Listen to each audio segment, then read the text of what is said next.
मଣିषर मृत्यु पर कहीं लंडा हुंती संपर्क लंडा नहेले घटे क्यों अघटना कौन रही पछर प्रकृत कारण।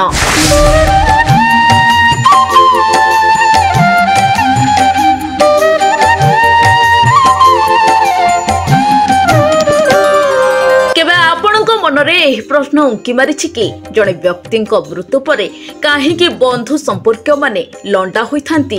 वास्तव में यह पछरे रही क्यों रहस्य लंडा नहेले घटे क्यों अघटना पुराण रे यह विषय कौन कहुई जदि जानी नाहंती तेबे आसंतु आज भिडियो रे जानिबा जड़े व्यक्ति मृत्यु पर कहीं लंडा होइथांती संपर्क और आत्मीय स्वजन।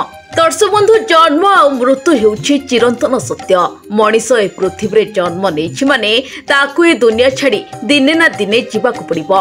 हेले जने मनीषक मृत्यु पर परिवार रो संपर्क अनेक रीति नीति पालन करिथांती जेमिति कि 12 दिन पर्यंत अनेक कार्य करा जायथाय। ता मध्यरु 10 दिन परिवार रो पुरुष माने 10 तुठरे लंडा होइथांती जहाको शुद्धि कार्य बोली कहा जाए।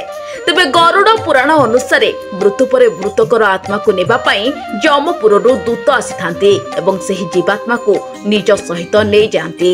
जमपुर रे मृतक आत्मार कुंडली खोला जाए एवं सेठारे ता पाप पुण्यर हिसाब करा जाए।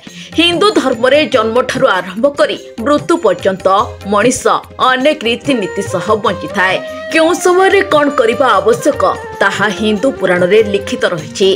तेबे आपण माने भल भाबरे जानिछंती जे जेतेबेले कोनोसी जीवात्मा शरीर त्याग करे सेतेबेले एही आत्मार शांति पाई परिवार लोके अनेक कर्म करथांती।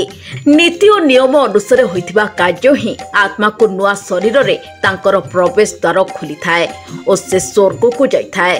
तेबे लंडा हेबा पछरे अनेक वैज्ञानिक कारण मध्य रहिछि। प्रथमतः स्वच्छता जेतेबेले कोनोसी लोकर मृत्यु घटिताए सेतेबेले मृतक शरीर रे अनेक जीवाणु सृष्टि होंती। संपर्क और घर लोक श्मशान को जीवा पर्यंत अनेक थर परिवार लोक मृतकों को छुई थांती जहा द्वारा रोग तांको देह को आसी पारे।